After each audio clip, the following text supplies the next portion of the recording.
Contradictions abound in Indian cinema as much as they do in India, and like the country, the cinema absorbs them all, offering a potpourri that has its own passionate adherents. To be able to grasp this cinema, an awareness of deeply entrenched values, traditions, and contemporary events in this complex society is essential.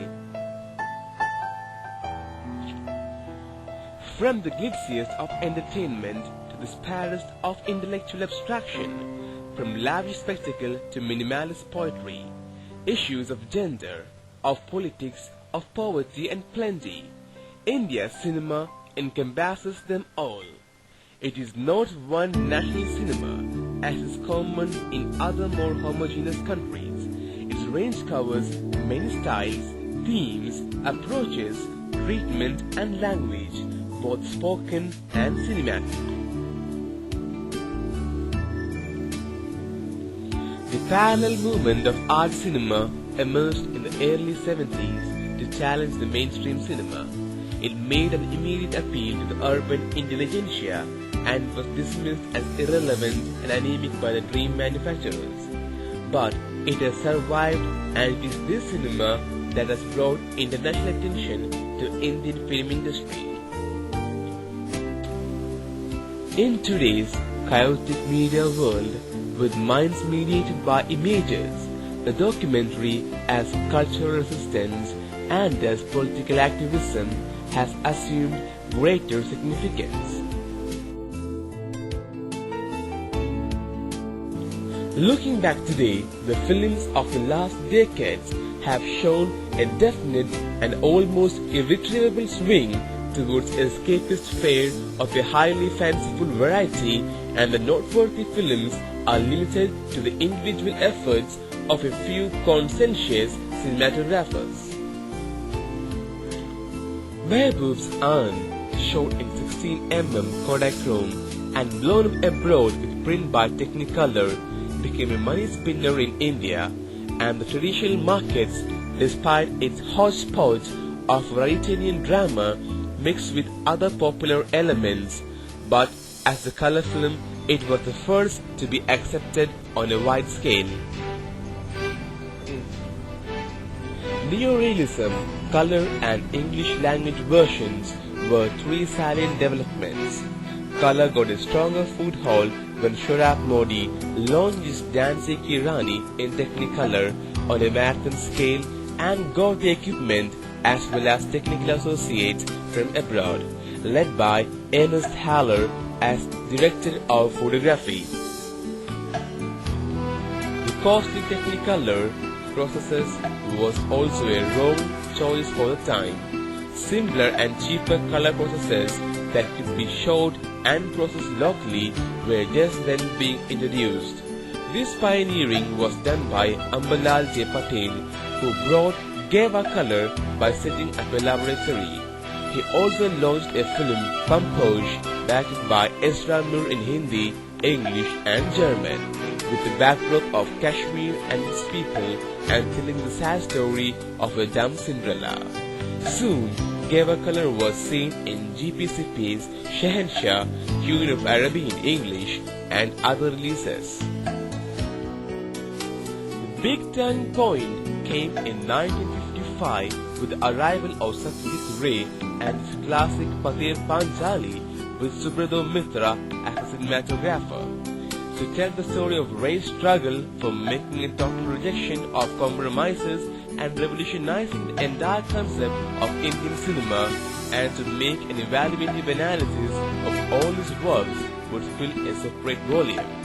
Suffice it to say that Pather Panchali opened up a new path which led the Indian film to the world film scene in a glorious and long-lasting way.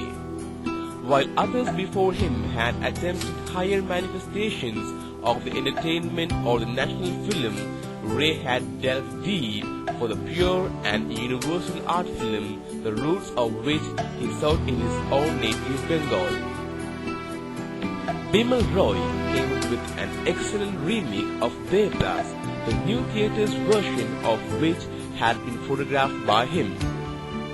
Guru Dutt tried to follow the triumph of Pyasa with a still more gloomy film, Kagas Ke Phool, on the frustrations of a film director and the utter instability of everything pertaining to the film world. It was the first Indian film to be made in CinemaScope and was shot very lovingly. But the subject and the treatment made it a dismal failure.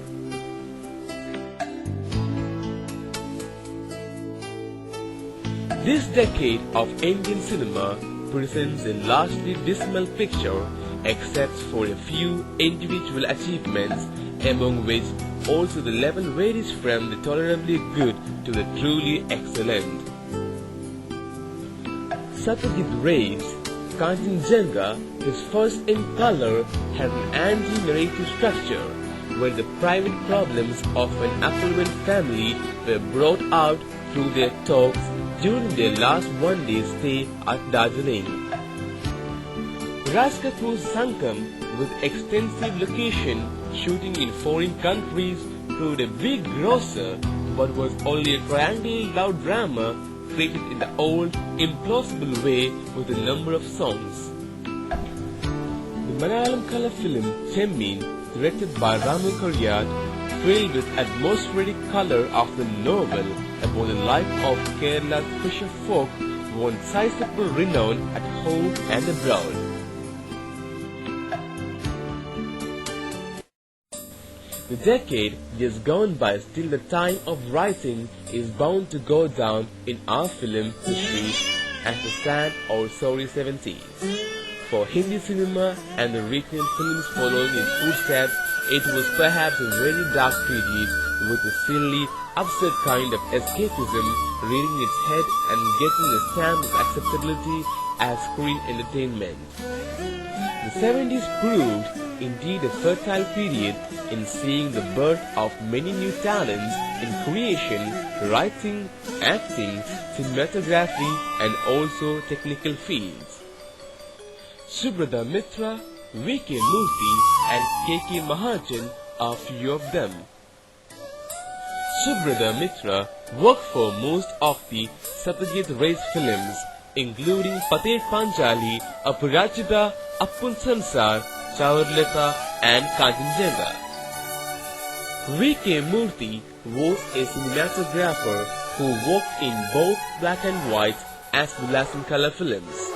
His films included the famous Kagas Ke Phool, Mr. and Mrs. 55 and Pyasa. Most of his works were with the famous director Guru Dutt.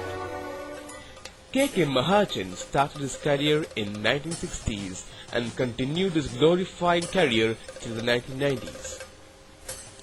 It was V.P. Joshi who first introduced the reflector to control the direction of sunlight, and Gordon Bhai Patel who first took the crane shot long before any Indian studio had a crane.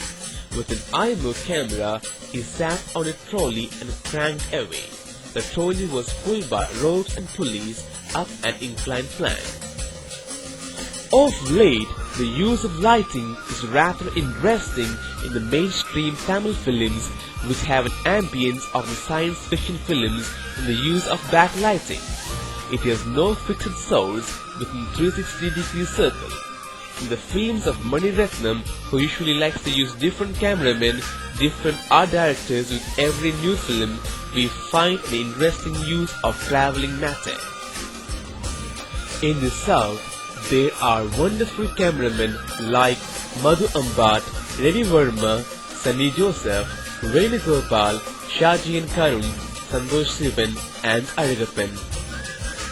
International Film Festivals of India began from 1952, where the focus generally used to be on international cinema to give an opportunity to people working in the medium as well as film buffs to acquaint themselves with the latest development.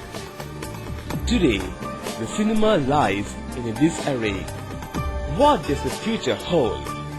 There are many possible answers, but to foresee the future, there are lessons to be learned from the past.